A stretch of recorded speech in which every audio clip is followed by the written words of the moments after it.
Open merit के youth की बात है, ये बहुत सीरियस इशू है कि हम बचपन से जब बच्चे को हम स्कूल में भेजते हैं तो हम उसको कहते हैं मेहनत करो और काबिलियत से आगे बढ़ो। तो आज ऐसा हो गया है कि जो मेहनत और काबिलियत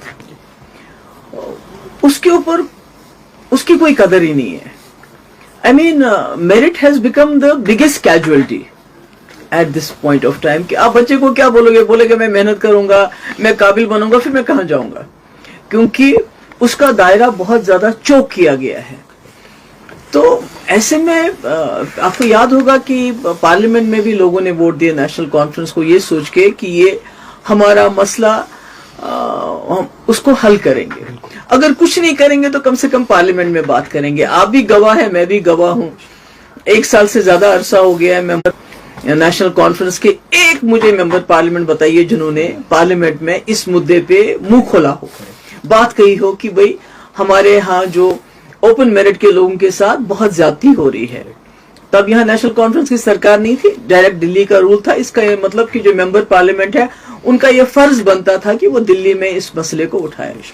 उसके बाद दोबारा असेंबली में लोगों ने बहुत बड़ी तादाद में नेशनल कॉन्फ्रेंस को फिर इस मुद्दे पे वोट दिए, खासकर जवान इसमें बहुत शामिल थे कि ये हमारी ये जो रिजर्वेशन है इसके रैशनलाइजेशन करेंगे ताकि किसी का हक भी ना मारा जाए, पर not at the cost of open merit कि उनको इतना you are pushing them to the wall. तो आज 2-3 महीने हो गए और कल प्रोटेस्ट हुआ जिसमें हम तो इसमें कोई चाहते हैं न की है न करेंगे, मगर मुझे लगता है कि हम नौजवानों को, ओपन मेरिट वालों को, हम उन्हें धकेल रहे हैं, we are pushing them to the wall. तो वो चीफ मिनिस्टर साहब के पास गए और चीफ मिनिस्टर साहब ने कहा 6 महीने का वक्त हो। अगर आपके पास 3 मेंबर पार्लियामेंट है लद्दाख को लेके, आपके पास 50 MLA हैं सब मिलजुल के, तो आप कहते हैं 6 महीने रुको। क्यों? ये सोचते हैं 6 महीने में कोर्ट का डिसीजन आ जाएगा, फिर मुझे कुछ करना ही नहीं है। तो अगर आपको कुछ भी नहीं करना है, अगर ये मामला कोर्ट नहीं निपटाना, तो फिर आप किस चीज की दवा हो? एग्जैक्टली। ये सोचने। दूसरी बात ये है कि कम से कम इस वक्त जो ये सरकार कर सकती थी, अगर ये कोर्ट के डिसीजन को ऑर्डर करना चाहते हैं, फिर बोलेंगे जी कोर्ट डिसीजन आ गया, तो कम से कम जैसे मैंने 2018 में मैंने एक SRO 49 लाया था, जिससे जो पोस्ट ग्रेजुएशन में जो रिजर्वेशन होती है मैंने 75% ओपन कैटेगरी के लिए कर दी थी, क्योंकि जो स्पेशलाइजेशन है उसमें भी अगर मेरिट नहीं होगा तो फिर किस में होगा। दूसरी बात, ये जो रिक्रूटमेंट कह रहे हैं 6 महीने जब तक कोर्ट का डिसीजन आ जाएगा, तो 6 महीने तक मुझे बताइए जो भर्तियां होंगी लेक्चरर्स की, पुलिस में, दूसरे डिपार्टमेंट्स में, वो तो सारी पोस्टें खत्म हो जाएगी, तो फिर इन बेचारों के पास क्या बचेगा। तो मेरी मुतबाना गुजारिश है उमर अब्दुल्ला साहब से कि आप अदालत पे ये मसला मत छोड़िए। आपके पास ताकत है, आपके पास 50 MLA हैं, आपके पास सरकार है, कोई ऐसा रास्ता निकाले कि जिससे जो पिछड़े हैं, जो जिनकी अपनी रिजर्वेशन है, वो रिजर्वेशन उनके पास रहे, मगर जो हमारी आबादी है ओपन मेरिट वालों की, उनको आबादी के हिसाब से उनको अपना हिस्सा मिलना चाहिए और इसमें अदालत के फैसले का इंतजाम हो जाना चाहिए।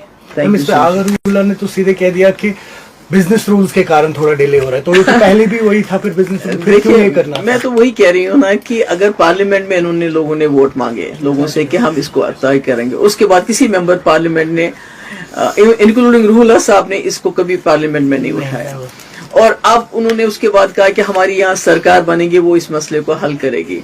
तो आज इस मसले को हल करने के बजाय देखिए, प्रोटेस्ट करने को तो कर सकते हो, उसके लिए आपको मेंबर पार्लियामेंट बनना जरूरी नहीं है, उसके लिए आपको पहले सरकार में आना जरूरी नहीं, वो तो कोई भी कर सकता है।